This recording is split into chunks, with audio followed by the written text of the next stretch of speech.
Hello everyone, आज हम सीखेंगे कक्षा 10वीं गणित अध्याय 2 की प्रश्नावली 2.2। इसमें प्रश्न क्रमांक 1 हमें दिया है कि निम्न द्विघात बहुपद के शून्य ज्ञात कीजिए और शून्यकों तथा गुणांकों के बीच संबंध की सत्यता की जांच कीजिए। और हमें दी गई है संख्या या हमें दिया गया द्विघात बहुपद है 3x² माइनस x माइनस 4। हमें इसमें शून्य ज्ञात करने हैं। शून्य ज्ञात करने के बाद संबंध की सत्यता की जांच करनी है। हम कुछ बातों का ध्यान रखें कि हम जब शून्य ज्ञात करेंगे हम यहां प्रयोग करेंगे गुणनखंड विधि का। और गुणनखंड विधि होगी कैसे उसको हम समझे तो हमें फर्स्ट और लास्ट का करना है गुणा, और गुणा करने के बाद जो गुणनफल आए उसकी तुलना करनी है हमें बीच वाली संख्या के साथ। तो हमने यहां लिख दिया समझने के लिए बीच वाली संख्या से तुलना। और बीच वाली संख्या से तुलना के बाद हमें दो पद चाहिएंगे जिसके बराबर में हम रखेंगे 0। और इस प्रकार से हम दो शून्य जो कि अल्फा और बीटा के रूप में व्यक्त किए जाएंगे उनको ज्ञात करेंगे। एक बात तो ये हुई। उसके बाद जब हम इसकी सत्यता की जांच करेंगे तो हम यूं कह सकते हैं, देखिए इतना करने के बाद जब हम इसमें सत्यता की जांच करेंगे तो हमें इतना ध्यान रखना है कि सत्यता की जांच के लिए हमें दो कंडीशन चाहिएगी। एक तो शून्यकों का योग जो है अल्फा प्लस बीटा वो माइनस बी बटे ए के बराबर हो, और एक शून्यकों का गुणनफल जो है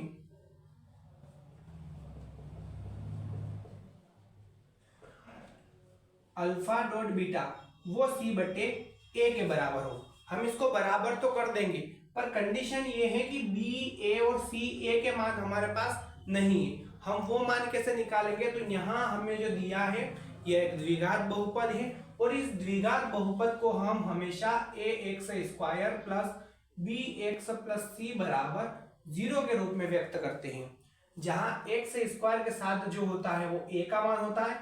यानी यहां हम बात करें कि a के बराबर हो जाएगा, यहां दे रखा है 3।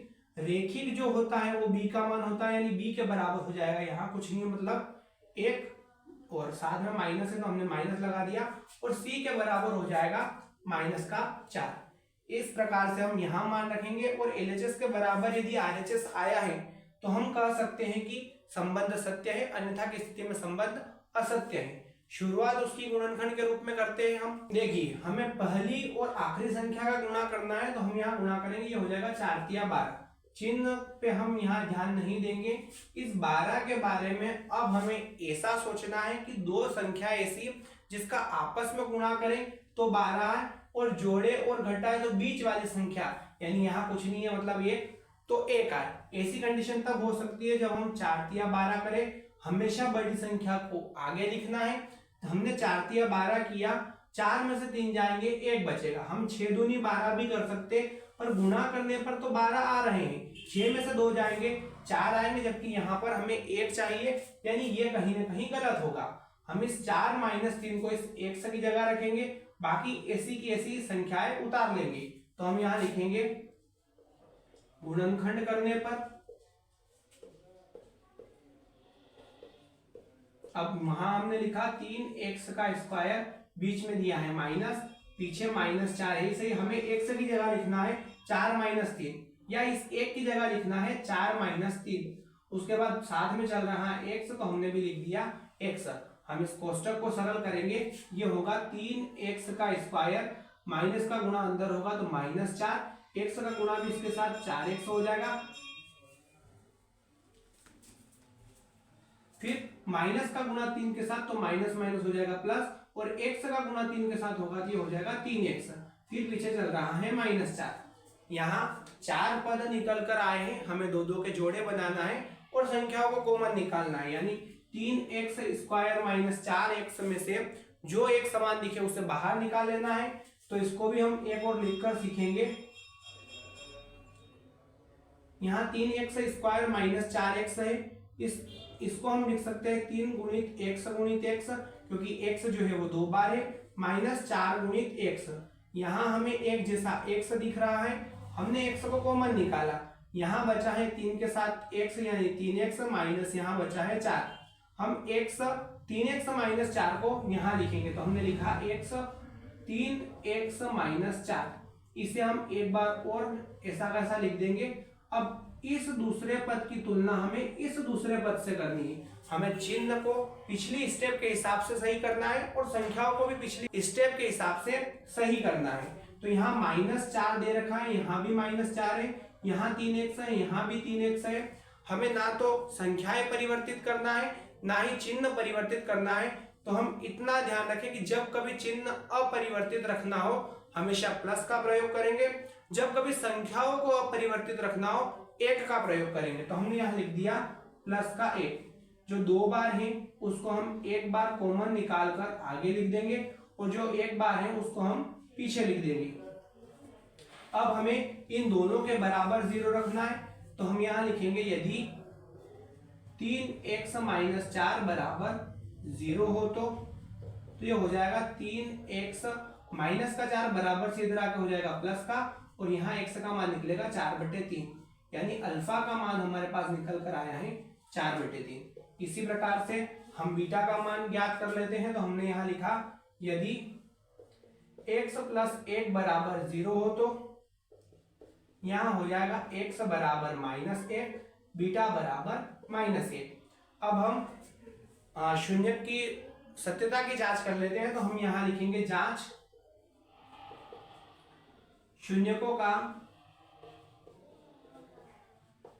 योग जो है वो होगा अल्फा प्लस बीटा बराबर -b/a।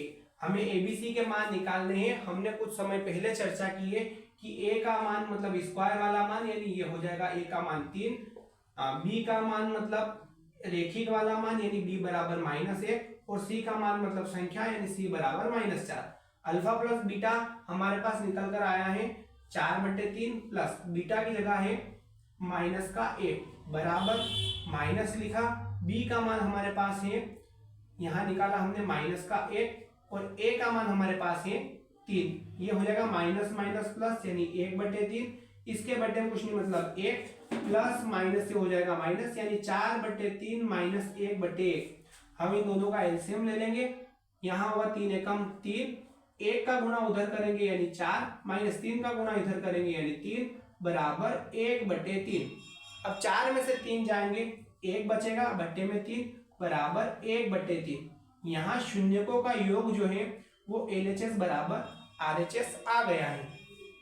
इसी प्रकार से हम शून्यकों का गुणनफल बराबर बता देते हैं। तो हमने यहाँ लिखा शून्यकों का गुणनफल अल्फा डॉट बीटा बराबर होगा c/a। Alpha dot beta, alpha का मान है हमारे पास 4/3 गुणित बीटा का मान है हमारे पास ये यहाँ दे रखा है -1 बराबर c जो है वो है -4 और a जो है वो है 3।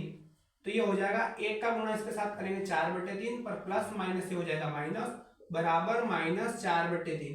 यहाँ भी LHS बराबर RHS आया है, यानी हम कह सकते हैं दोनों भाग बराबर हैं एक दूसरे के, ये संबंध सत्य है। तो हम यहाँ लिख देंगे यह संबंध सत्य है।